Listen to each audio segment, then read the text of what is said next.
Evil Squid Comics Podcast. We are part of the Collector's Maze Network. Don. Scott. Andrew. Grommets by Rick Remender and Brian Potion. Potion. Sorry, Okay. Potion is the writer. And Brett Parsons. Yeah, is Brett the Parsons is the artist. Potion is the... I know who Potion is. Huh? I know who Potion Oh, okay. is. You do? Yeah. Tell me a little bit more. He wrote Deadpool. Oh, okay. He's actually a comedian, I believe. Is he really? So Yeah, I don't Remender and him kind of comic books are co-wrote his this, I main guess, in a lot of ways. Yeah. I don't know how it was all split up, but... So Grommets, the idea is it's kind of like this, 1980s, if I remember right. Yeah, late 80s probably. Yeah, I think it was more the mid, because I want to say that it started like in 84. Yeah, issue 1's in 84, and I think it stretches to like 85, 87, something like this.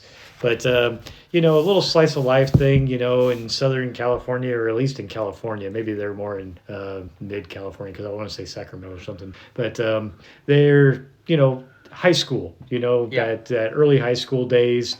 Trying to find your fit in which clique, in this case, new boy in a new school, having to show up because his parents moved yet again. Sure. His dad wants to be the cool guy, and is driving like the fast car and trying to drop his son off to school. And he's like trying to figure out where he belongs. Sure. And so, in the first couple of issues, it's kind of like the skater culture, skateboards, this kid wants to, he wants to ride, on the skateboards. He finds a person who seems to be a bit more, what would you say, talkative than outgoing than himself. Yeah, and actually wants to be friends or whatever. Yeah, and then they kind of connect in their different ways.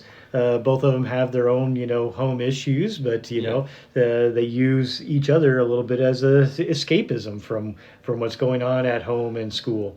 And, it's kind of following them, like I say, through I think it's about 2 years there of life, through some of that high school aspects and the skater, culture there. They meet some other friends, a group of girls that they get along with, another guy who's really kind of oddball, with a mohawk, and just kind of their own little clique that they have of themselves and kind of following. And ultimately it gets to a certain point where, there's parties that happen, fights that happen, and elevates to a point that our main character who kind of, you were following at the start, who just moved there, it ends up his parents are moving again, is kind of how it's ended, kind of transitioning out and, kind of that, the fallout from that, Sure. But it's really just a slice of life of a couple of years in high school of these kids and how they, kind of lean on each other for the stuff that's going on.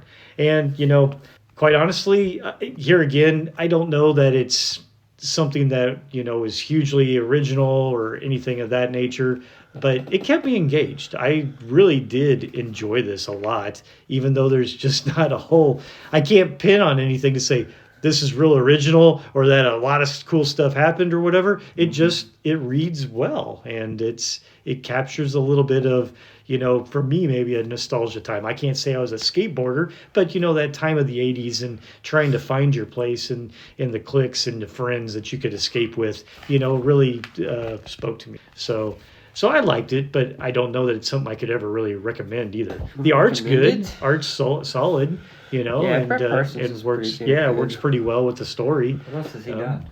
I think he did. Did he not do? I didn't mean to. I Hate grind Fairyland. that to a halt. That's okay. Wow. Yeah. That was Brett Parsons. I think he did take her. Okay. He's got kind of a cartoony Yeah, a little style. bit. So what I liked about it was, so I didn't realize this till I got towards the end, but I guess like the main character, who I consider the kid who moved, who you were talking about, that's actually Rick Remender, right? Okay. Right. And then the other kid is actually Brian Potion. But obviously, I don't think they knew each other when they were kids. So they took their two lives stories and kind of somehow merge them together into this narrative, which is kind of neat. It's that way they both got to tell their story of their youth, of something of their youth, but yet turn it into something original by taking it. And I think this is somewhat. I think some shit actually happened. That's the way I feel. Rick Remender talks all the time about all the stuff of that trying he went to incorporate things that happened in his life, but just changing either people around or whatever, or maybe making something a little bit more dramatic than it was. But he tries to take from some real life experiences. And I thought it was interesting, like, the part that kind of connected with me, not necessarily connected, but the part that kind of got a reaction on me is when, like, the jocks crash the party and they beat the shit out of the Rick Remender character and the other guy, too. And then, like...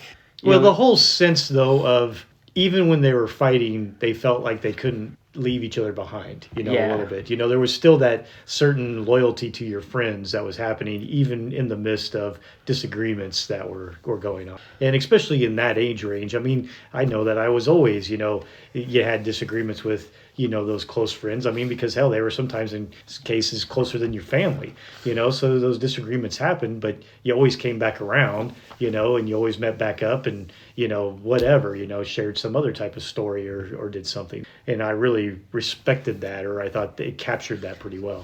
No, I was talking more about, like, when the jocks, like, beat the shit out of them. And then he had, like, the gun, and then they go to the cops the next day, and the cops were like, these are the football stars. They couldn't have done anything bad. You stupid skater kids. Sounds about like California cops for the most part, Could have been, yeah.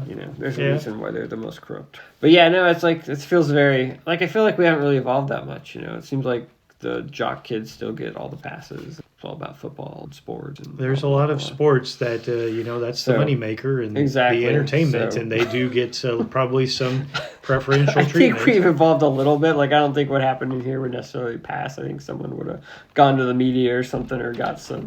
whatever. Well, there would have probably been a video somewhere that would have that's true. There would have been a social video. Media. Everything's... Yeah, so...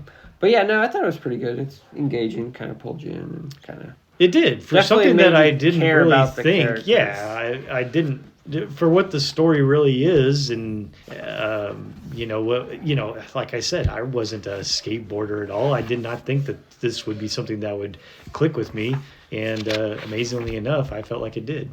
Yeah, so it's pretty cool. I enjoyed it. Yeah, I did too.